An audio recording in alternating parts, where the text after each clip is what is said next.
That is great. Look at it coming in. A reunion long in the making for one World War II veteran. This war mechanic met up with a dream aircraft just like the one he fell in love with so long ago.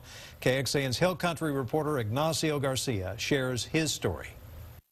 That is great. Look at it coming in. Clyde Griffin has been waiting to reunite with an old friend, or at least an identical friend, and here he comes now. Hasn't seen him for 68 years. It's just gorgeous. He's not riding in the plane, it's actually the plane itself.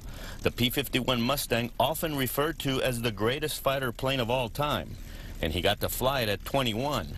Now he gets to fly it again as part of the Freedom Flyers organization, who treats war vets to special flights. This is too good to be true. I never thought it would ever happen again.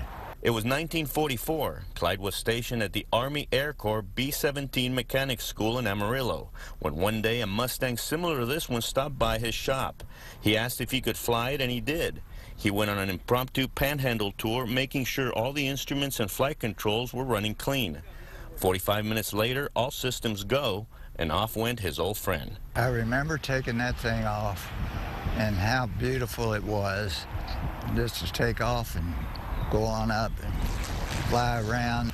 That was my life's dream, was to fly that plane. Flying for the Army Corps was an exciting time for Clyde, who was also assigned to fly Bob Hope for a couple of shows in the South Pacific. Bob Hope was never quit entertaining. I talked to the tower to get my instructions for takeoff and hung it up. He grabbed it, started cracking jokes with the guys in the tower. Clyde retired from the Army a long time ago, but he will never forget that moment back in 1944 where he spent that special time with this airplane. This weekend, though, he gets to relive a little bit of that history at the Temple Air Show, where he will be. Reporting from Burnett, Ignacio Garcia, KXAN News.